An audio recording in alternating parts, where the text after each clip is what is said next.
ధనురాశి వారికి అతి ముఖ్యమైనటువంటి ఒక సూచన చెయ్యాలని అనుకుంటున్నాను. మీకు నచ్చితే ప్రయత్నం చేయండి. మంచి శుభ ఫలితాలు పొందండి. దీనివల్ల మీకు కొన్ని బెనిఫిట్స్ ఉంటాయి. అవేంటంటే ఫైనాన్షియల్గా ఎవరైతే ఇబ్బంది పడుతుంటారో, అలాగే కాలం కలిసిరాక అదృష్టం అందక ఇబ్బంది పడేటువంటి ధనురాశి వాళ్ళు, ఎంతో కాలంగా పెండింగ్ పడిపోయినటువంటి పనులు పూర్తిగా ఇబ్బంది పడేటువంటి ధనురాశి వాళ్ళు, అలాగే ఆరోగ్యపరంగా ఇబ్బందులు పడుతున్నటువంటి ధనురాశి వాళ్ళు ఎవరైనా సరే మీరు చేయవలసిన కొన్ని పరిహారాలు చెప్తాను. వాటిల్లో మీకు తోచింది చేయండి.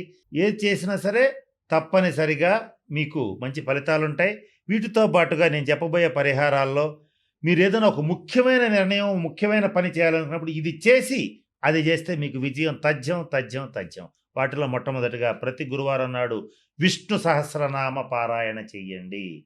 అలాగే జీర్ణ శివాలయాన్ని డెవలప్ చేయడానికి ప్రయత్నం చేయండి. నిత్య శివారాధన చేయండి. గురువారం నాడు రుద్రాభిషేకం జరిపించుకోండి. అలాగే మరి ముఖ్యంగా ఈ ధనురాశి వాళ్ళు ఎవరైతే ఉంటారో మీరు సువర్ణ లింగాన్ని అర్చించేటట్లయితే అష్టైశ్వర్యాలు సంప్రాప్తం అవుతాయి. అలాగే ఈ ధనురాశి వాళ్ళు తండ్రి వల్ల కానీ, తండ్రి వంటి వాళ్ళ వల్ల కానీ ఇబ్బందులు పడుతూ ఉండేటట్లయితే తప్పనిసరిగా ఆదిత్య హృదయం పారాయణ చేయండి. వీటిల్లో ఏది చేసినా కూడా ధనురాశి వాళ్ళకి సంపూర్ణ శుభ ఫలితాలు లభిస్తాయి. ప్రయత్నించండి, జరిగి తీరుతుంది.